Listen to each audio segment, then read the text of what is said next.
ప్రాణాపాయ స్థితిలో ఉన్న ధాన్యలక్ష్మిని కాపాడిన అప్పు. కళ్యాణ్ అప్పుకి పెళ్లి చేసిన ధాన్యలక్ష్మి. ఆనందంలో రాజ్, కళ్యాణ్, అపర్ణ, స్వప్న, సుభాష్, ప్రకాశం, ఇందిరాదేవి. షాక్లో రాహుల్, రుద్రాణి. ఎందుకు, ఏం జరిగింది? అసలు అప్పు కళ్యాణ్కి ధాన్యలక్ష్మి పెళ్లి చేయటం ఏంటి? మరి ధాన్యలక్ష్మికి వచ్చినటువంటి ప్రాబ్లం ఏంటి? మరి ఆ ప్రాబ్లం నుంచి అప్పు ఎలా కాపాడింది? ఇదంతా కూడా వీడియోలో చూసి తెలుసుకునేద్దాం. బ్రహ్మముడి అప్కమింగ్ ఎపిసోడ్స్లో ఏం జరగబోతుందనేది ముందుగా తెలుసుకోవడానికి వీడియోని లైక్ చేసి ఛానల్ను సబ్స్క్రైబ్ చేసి పక్కనే ఉన్న బెల్ ఐకాన్లో ఆల్ ట్యాప్ చేసేయండి. ఇక మొత్తం మీద చూసుకున్నట్లయితే కనుక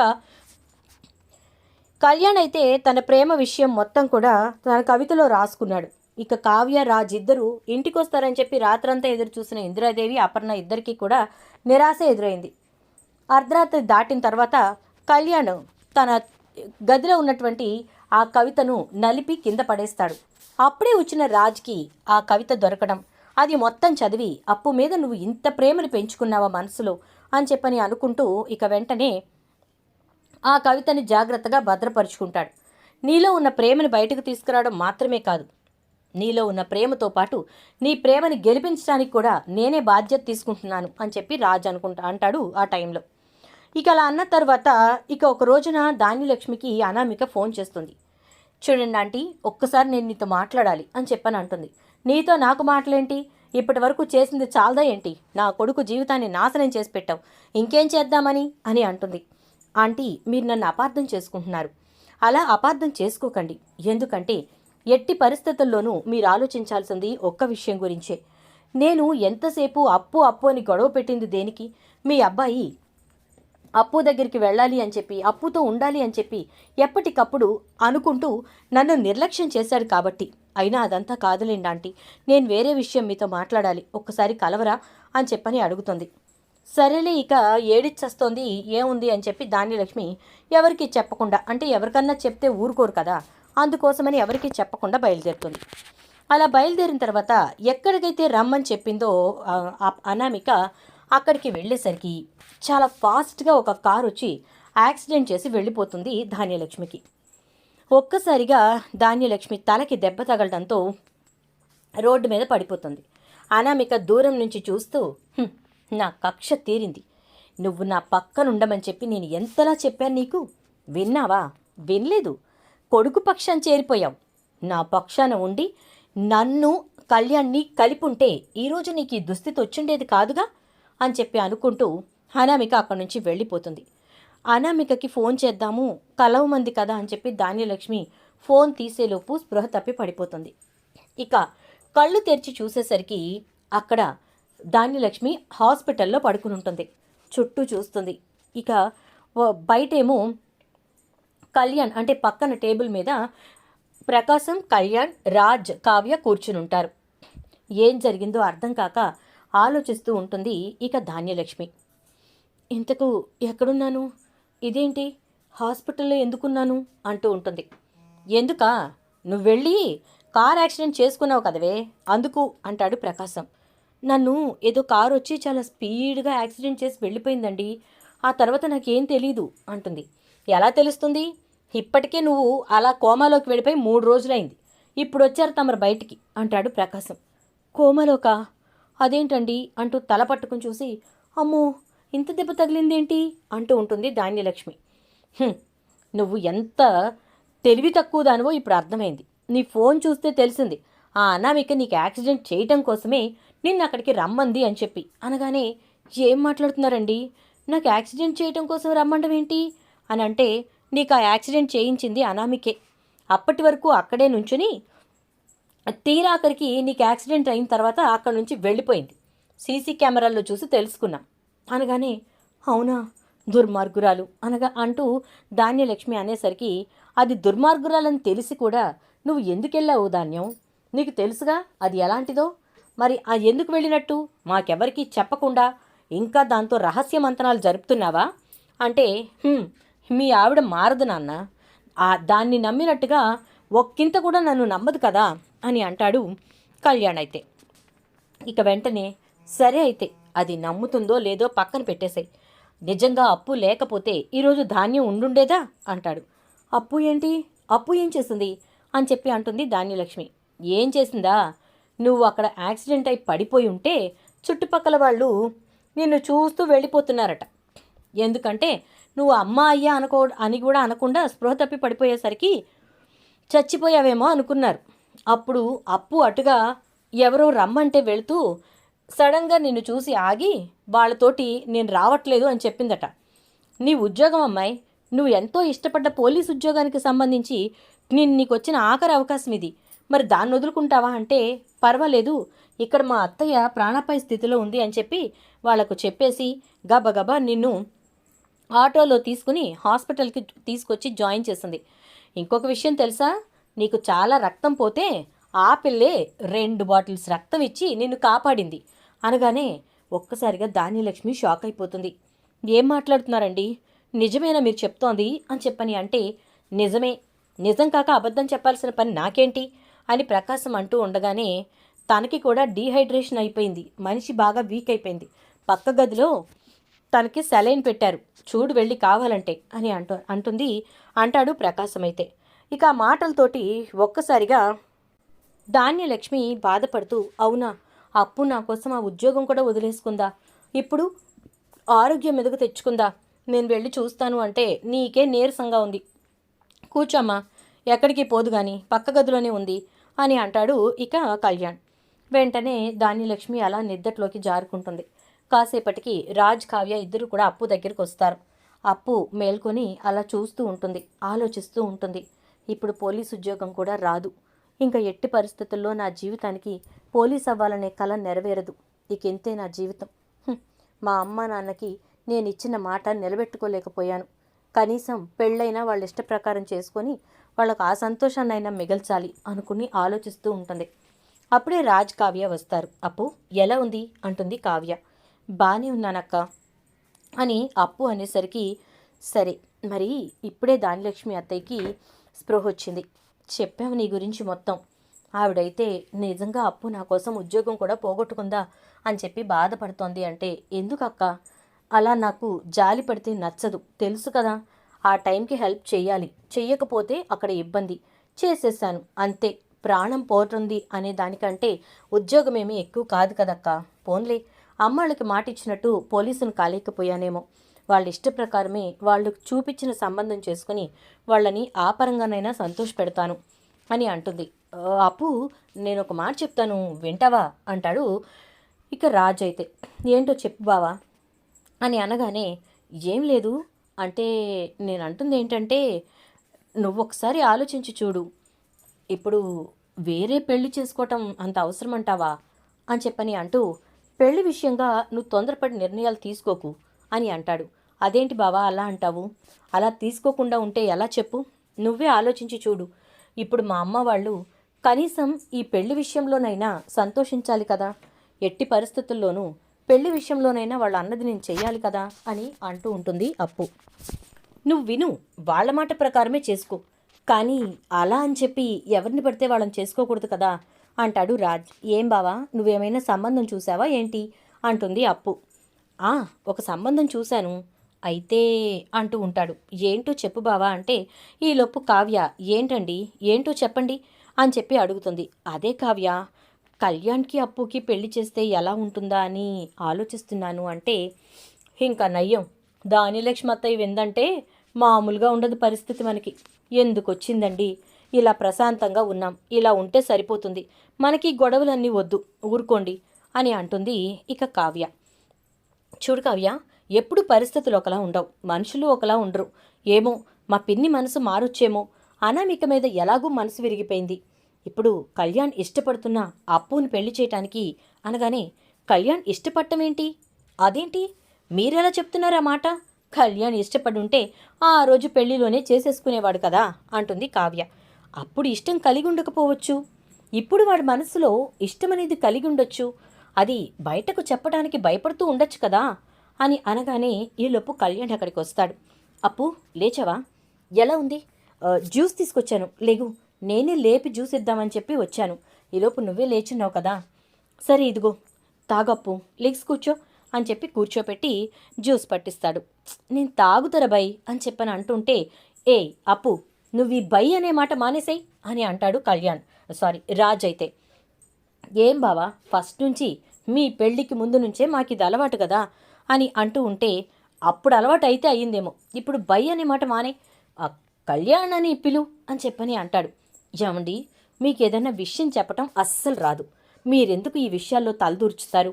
వాళ్ళిద్దరు ఏదో పడతారులే అంటే, ఒసేయ్ పడేదేదో కళ్యాణ్ అప్పు అని చెప్పి పడితే పర్వాలేదు కానీ బై అంటే బై, వాళ్ళిద్దరు ఏమన్నా అన్నా చెల్లెలా అని అనగానే, ఓహో సరిపోయింది, ఇప్పుడు వాళ్ళ బై అనుకున్నంత మాత్రాన అన్నా చెల్లెలు అయిపోతారా ఏంటి? ఏమీ కాదులే అంటూ ఉంటే, ఏంటేం కాదు అవుతుంది, అందుకే నేను చెప్పేది విను, ఎట్టి పరిస్థితుల్లోనూ అలా జరగడానికి వీల్లేదు, నువ్వు బై అనొద్దు అని గట్టిగా చెప్పేస్తాడు. బావా అనంలే బావా వదిలేసాయి అంటుంది అప్పు. ఏంటన్నయ్య ఏమైంది అంటూ కళ్యాణ్ అడిగేసరికి, అవే ఏం లేదురా ఏం లేదు, నువ్వు కంగారు పడుకో అనేసి ఇక అక్కడి నుంచి అక్కడి నుంచి రాజ్ కావ్యం తీసుకుని పదా అని చెప్పానంటే, ఎందుకండి చెల్లి దగ్గర ఉండనివరా ఏంటి అంటే, నువ్వు నడు తింగరు బుచ్చి అని చెప్పి ఇక కావ్యం తీసుకుని బయటకు వెళ్ళిపోతాడు. కళ్యాణ్ కాసేపు అప్పు దగ్గరే కూర్చుంటాడు. మా అమ్మ స్పృహలోకి వచ్చింది, నీ గురించి అంతా చెప్పారు అన్నయ్య వాళ్ళు, నిజంగా అప్పు నా కోసం అంత చేసిందా అని చెప్పి అంటోంది అనగానే, సరే సరే మంచి మాట చెప్పారు కానీ బాగానే ఉంది కానీ ఒక మాట చెప్తాను విని కళ్యాణ్, ఎంతైనా మనం ఫ్రెండ్స్ని, మీ అమ్మకి ఇబ్బంది వచ్చిందంటే నేను ఎలా పరిగెత్తానో, మా అమ్మకి ఇబ్బంది వస్తే నువ్వు పరిగెత్తవా చెప్పు? ఆఖరికి కూరగాయలు కూడా కొనుక్కొచ్చిచ్చావు మా ఇంటికి నువ్వు, నేను అది ఎలా మర్చిపోతాను అంటూ ఉండగానే ఈలోపు కనకం కృష్ణమూర్తి లోపలికి వస్తారు. రెండంకుల్ కూర్చోండి అని చెప్పేసి కళ్యాణ్ లేస్తూ ఉంటే, పర్వాలేదు బాబు కూర్చో, మీ స్నేహాన్ని మేము అర్థం చేసుకున్నాం, దాన్ని మేము తప్పు పట్టం బాబు అని చెప్పని అంటూ ఉంటే, ఇక కనకం అయితే వెంటనే అసలు ఇది స్నేహంగానే ఎందుకు ఉండిపోవాలి, ప్రేమగా మరి వీళ్ళిద్దరి పెళ్ళి ఎందుకు జరగకూడదు అని ఒక పక్క కనకం అనుకుంటుంది. బాబు దాని గురించి ఆలోచించి ఆలోచించి మీ మావయ్య గారికి నీరసం కూడా వచ్చేస్తోంది అని చెప్పని మొదలు పెడుతుంది. ఏంటి సడన్గా కనకం ప్లేట్ మార్చింది అని కృష్ణమూర్తి ఆలోచిస్తూ ఉంటాడు. అప్పు అయితే మా అమ్మకేమైంది, నాన్న గురించి ఇలా చెప్తుంది అని అనుకుంటూ, సర్లేమ్మా ఇప్పుడు ఆ విషయాలన్నీ ఎందుకు చెప్పు అంటే, ఇప్పుడు కాక ఎప్పుడు చెప్పాలి అప్పు, మీ నాన్నకి దిగులంతా నీ గురించే, ఏదోలే ఆ పోలీసు ఉద్యోగానికి వెళతావు, ప్రశాంతంగా ఆ ఉద్యోగం చేసుకుంటావు, మంచి సంబంధం చూసి పెళ్లి చేద్దాం అనుకున్నారు, ఇంకేం సంబంధం ఇంకేం పెళ్ళి, నీకు ఆ ఉద్యోగం వచ్చేది లేదు చచ్చేది లేదు, ఇక నీకు పెళ్లి చేయటం ఒక్కటే మిగిలింది, ఇక ఆ పెళ్లి చేయాలంటే ఆ ఇంటి మీద అప్పు తేవాలి, ఒకసారి అప్పు తీర్చడానికి కావ్య ఎంత కష్టపడిందో తెలుసుగా మనకి, ఇప్పుడు మళ్ళీ అప్పు తెచ్చి ఆ అప్పు తీర్చేసరికి మా ఊపిరంతా పోయే వరకు చాకిరి చేస్తూనే ఉండాలి, పర్వాలేదు అంటూ ముక్కు చీదుకుంటూ ఇక అప్పుకి ఆపసోపాలు పెట్టి చెప్తూ ఉంటుంది కనకం. అదంతా కళ్యాణ్ వింటూ ఉంటాడు. మనసులో మాత్రం, అంత పరిస్థితి నేను ఎందుకు రానిస్తాను అత్తయ్య, నేనే అప్పుని పెళ్లి చేసుకుంటానని మిమ్మల్ని అడిగి తీరుతాను అనుకుంటూ ఉంటాడు. సరే ఆంటీ నేను మళ్ళీ వస్తాను, ఆ అమ్మ లేచినట్టుంది అని కళ్యాణ్ గబగబా వెళ్ళిపోతాడు. ఏంటి ఓవర్ యాక్షన్ చేశానా, వెళ్ళిపోయాడు అనుకుంటూ సైలెంట్గా కూర్చుంటుంది. కృష్ణమూర్తికి డౌట్ కొడుతూ ఉంటుంది కనకం మీద. ఇక కళ్యాణ్ దానిలక్ష్మి దగ్గరికి వెళ్ళి కూర్చుని, అమ్మా ఎలా ఉంది ఏంటి అని అంతా పలకరించిన తర్వాత ఏమనుకుంటుందో ఏమో ధాన్యలక్ష్మి, కళ్యాణ్ నీతో ఒక విషయం మాట్లాడాలి అని అంటుంది. ఏంటమ్మా చెప్పు అని చెప్పి కళ్యాణ్ అనేసరికి, అది అంటే అంటూ ఉంటుంది. ఏంటో చెప్పమ్మా, పర్వాలేదు అంటాడు కళ్యాణ్. అప్పు విషయం గురించి నీతో మాట్లాడాలి, అప్పు గురించి నీ అభిప్రాయం ఏంటి అని అడుగుతుంది. నా అభిప్రాయం ఏముందమ్మా, తను నాకు మంచి స్నేహితురాలు, ఎవరు అర్థం చేసుకున్నా అర్థం చేసుకోకపోయినా తనలా నన్ను మాత్రం ఎవ్వరూ అర్థం చేసుకోలేరు, అది మాత్రం నాకు కన్ఫామ్గా తెలుసు అని చెప్పానంటే, అవునా మరి ఆ అర్థం చేసుకున్న మనిషినే నీ జీవితానికి భాగస్వామిగా ఎందుకు చేసుకోకూడదు అని అంటుంది. దాంతో ఇక కళ్యాణ్ అయితే, ఏం మాట్లాడుతున్నావమ్మా అంటే, నిజమేరా, ఆ పిచ్చిది నీకోసం అనామికతో ఎన్ని మాటలు పడింది చూడు, ఎన్ని రకాల ఇబ్బందులు పడింది, అనామిక ఒక రకంగా కాదు బాధలు పెట్టింది తన్ని, ఒక ఆడపిల్ల పరువు రోడ్డు మీద తీస్తే ఆ ఆడపిల్ల ఎంత బాధపడుతుందో మనకు తెలియంది కాదు, నీకు ఒక చెల్లెలుంది కదా అని అంటుంది ధాన్యలక్ష్మి. ఇక అలా అనేసరికి కళ్యాణ్ కూడా ఆలోచిస్తాడు. అంటే మా అమ్మ కూడా పాజిటివ్గా ఉందన్నమాట అనుకుంటూ, ఏమమ్మా ఏమైంది ఎందుకు అలా అంటున్నావంటే, నువ్వు అప్పుని పెళ్లి చేసుకో కళ్యాణ్ అంటుంది ధాన్యలక్ష్మి. ఒక్కసారిగా షాక్ అయిపోతాడు. నా మనసులో ఉన్నమాట మా అమ్మ ఇన్నాళ్ళకి అర్థం చేసుకుంది అని చెప్పి అనుకుంటూ, మమ్మీ నిజంగానే అంటున్నావా అంటే, నిజంగానే అప్పుని పెళ్లి చేసుకో, కావ్యని చూశాను, స్వప్నని చూశాను, చాలా మంచి పిల్లలు, ఎక్కడ చెడ్డ పేరు అనేది తెచ్చుకోలేదు. స్వప్న కేవలం రాహుల్ని ఇష్టపడి పెళ్లి చేసుకోవటం కోసం అలా అబద్ధం ఆడిందే తప్ప స్వప్నలో కూడా ఏ తప్పు లేదు. కావ్యని మనం చూస్తూనే ఉన్నాం. కావ్య చాలా చాలా పర్ఫెక్ట్ పర్సన్. అప్పు ముక్కుసూటిగా మాట్లాడుతుంది, ఏదైనా సరే ముఖం మీదే తేల్చేసుకుంటుంది, అంతే. వాళ్ళ వల్ల ఎటువంటి ఇబ్బంది లేదు. నువ్వు అప్పుని పెళ్లి చేసుకోవటం నాకు ఇష్టమే, నువ్వు మాట్లాడమంటే ఇప్పుడే కనకం వాళ్ళతో నేను మాట్లాడేస్తాను అంటుంది. ఇక కళ్యాణ్ అయితే మీ ఇష్టమే నా ఇష్టమమ్మా, నాదే ఉంది అంటే ప్రకాశం వెంటనే ఏంటే ధాన్యం, ఒక్కసారిగా తలకు దెబ్బ తగిలేసరికి నీలో ఎంత మార్పు వచ్చింది అని అంటూ ఉండేసరికి చాలే ఊరుకో అయ్యా అని చెప్పేసి అంటుంది. ఇక ధాన్యలక్ష్మి అయితే వెంటనే కనకం కృష్ణమూర్తిని ధాన్యలక్ష్మి ప్రకాశం ఇద్దరు పిలిచి గదిలో కూర్చోపెట్టి మాట్లాడతారు. హాస్పిటల్లో ఇవన్నీ మాట్లాడటం కరెక్ట్ కాదు, కానీ తప్పట్లేదు. మా కళ్యాణ్ పరిస్థితి అంతా మీకు తెలుసు కదా. అప్పు కళ్యాణ్ ఇద్దరు స్నేహితులనే విషయం కూడా మీకు తెలుసు. మరి ఆ స్నేహం అలాగే కొనసాగాలి. స్నేహితుడో స్నేహితురాలో భార్యగా వస్తే వాళ్ళ జీవితం ఎంత బాగుంటుందో తెలుసు. కళ్యాణ్కి మొదట పెళ్ళైందన్న మాటే కానీ ఒక ముద్దు ముచ్చట లేదు. అచ్చట ముచ్చట తీరకుండానే వాడి జీవితం అంతా కూడా చివరి దశకు వచ్చేసింది. మీకు తెలియందేమీ కాదు కదా అంటుంది ఇక ధాన్యలక్ష్మి. అయితే ఇప్పుడు ఏమంటున్నారు వదిన గారు అని మనసులో మాత్రం మొత్తానికి దారికొచ్చావు. ఇప్పుడు నా కూతురికి నీ కొడుకునిచ్చి పెళ్లి చేస్తానని ఒక్క మాటను ఎగిరి గంతేస్తాను అనుకుంటూ ఉంటుంది కనకం లోపల లోపల. ఈలోపు ధాన్యలక్ష్మి అదే మరి మీ అప్పుకి మా కళ్యాణ్కి పెళ్లి చేస్తే ఎలా ఉంటుందా అని అడగడానికి ధైర్యం చాలట్లేదు వదిన అంటుంది. అడిగేశాక ఇంకా ధైర్యం చాలేదేముంది, ఎవరు ఏమనుకుంటే మనకెందుకు, మన పిల్లల జీవితాలు బాగుండాలి, అది మనం ఆలోచించుకోవాలి. సరే అయితే మీరన్నట్టే చేద్దాం అని చెప్పని అంటుంది ధాన్యలక్ష్మి. ఒక్కసారిగా అంటుంది కనకం. ఒక్కసారిగా ధాన్యలక్ష్మి చాలా సంతోషపడిపోతుంది. చాలా మంచి శుభవార్త చెప్పారు, మొత్తానికి నాకైతే చాలా హ్యాపీగా ఉంది అని చెప్పేసేసి ఇక వెంటనే రాజ్ కావ్యని పిలుస్తుంది కనకం. అయితే మీ పిన్ని ఇలా చెప్పింది అని చెప్పగానే అవునా నిజమా, చాలా సంతోషంగా ఉంది, చాలా సంతోషంగా ఉంది అత్తయ్య అని చెప్పేసేసి ఇక వెంటనే రాజ్ అయితే ఇక ఇందిరాదేవికి అపర్ణకి ఇంట్లో వాళ్ళందరికీ కూడా విషయం చెప్పేస్తాడు. ఇంకేముంది, ధాన్యలక్ష్మి ఇంటికి వచ్చేసరికి ఇంట్లో సందడి మొదలైపోతుంది. ఇల్లంతా డెకరేషన్ జరిగిపోతుంది. వెంటనే ఇక కళ్యాణ్కి ఇంకా అప్పుకి నిశ్చితార్థాలు చేసుకుందాం అనుకుంటారు. కానీ పెళ్ళికి మాత్రం టైం కావాలి అంటుంది ధాన్యలక్ష్మి. ఎందుకు అని చెప్పని అందరూ అడిగితే మా కోడలికి జుట్టు పెరగొద్దా ఏంటి అని చెప్పని అనగానే అందరూ నవ్వుకుంటారు. ఇక అప్పు వెంటనే నాకేమీ జుట్టు లేకుండా ఇలా లేనా ఆంటీ, నేను విగ్ పెట్టుకుంటాను, నా జుట్టు ఎవరికి కనిపించకూడదు, నేను ప్యాంట్ షర్ట్ వేసుకున్నా ఇబ్బంది ఉండకూడదని అనగానే అవునా ఇన్నాళ్ళు నువ్వు పెట్టుకుంది విగ్గా అంటుంది ధాన్యలక్ష్మి. ఇప్పుడే చూపిస్తా చూడండి అని చెప్పి తన విగ్ పక్కకు తీస్తుంది, అంటే హెయిర్ క్యాప్ అది పక్కకు తీస్తుంది అప్పు. ఒక్కసారిగా అప్పు జుట్టంతా కిందికి వచ్చేసరికి పొడుగాటి జడతో అప్పు చాలా అందంగా కనపడుతుంది.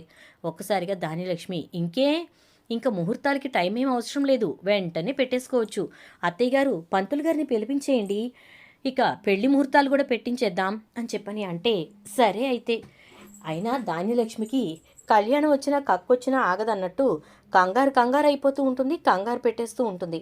సరే ధాన్యలక్ష్మి అలాగే అయితే పంతులు గారిని పిలిపించేస్తాను, ముహూర్తాలు కూడా పెట్టించేస్తాను, నిశ్చిత తాంబూలాల రోజునే పెళ్లి ముహూర్తాలు కూడా అయిపోతాయి అని చెప్పని అంటుంది ఇందిరాదేవి.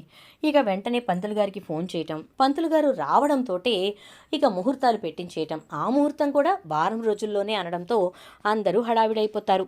కనకమేమో బాధపడుతూ ఉంటుంది.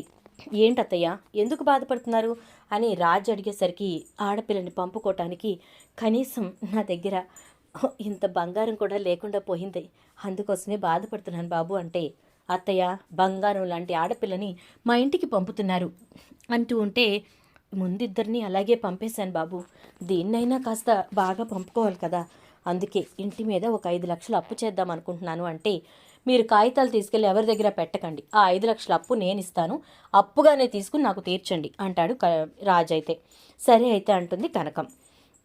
ఇక అలా అన్న తర్వాత చాలా చాలా సంతోషంగా అప్పుకి కావలసిన నగలన్నీ కొంటుంది. అన్నీ పెట్టి అప్పుని అలంకరించి స్వప్న కావ్య ఇద్దరూ కూడా తీసుకొచ్చి పెళ్లి పెట్ల మీద కూర్చోబెడతారు. ధాన్యలక్ష్మి ఇది కదా కోడలంటే, ఇలా ఉండాలి, చూడు మహాలక్ష్మిలా ఉంది అంటూ కోడల్ని చేసుకుంటుంది. చూద్దాం మరి రాబోయే ఎపిసోడ్స్లో ఏం జరుగుతుంది. ఇలాగే జరిగి మొత్తానికి అప్పు కళ్యాణ్ల పెళ్లి ధాన్యలక్ష్మి దగ్గరుండి చేయాలని మీరు కోరుకుంటే వీడియోకి ఒక లైక్ చేసి వీడియోని షేర్ చేయండి. అలాగే ఛానల్ని సబ్స్క్రైబ్ చేసుకోండి. పక్కనే ఉన్న బెల్ ఐకాన్లో ఆల్ ట్యాప్ చేసేయండి.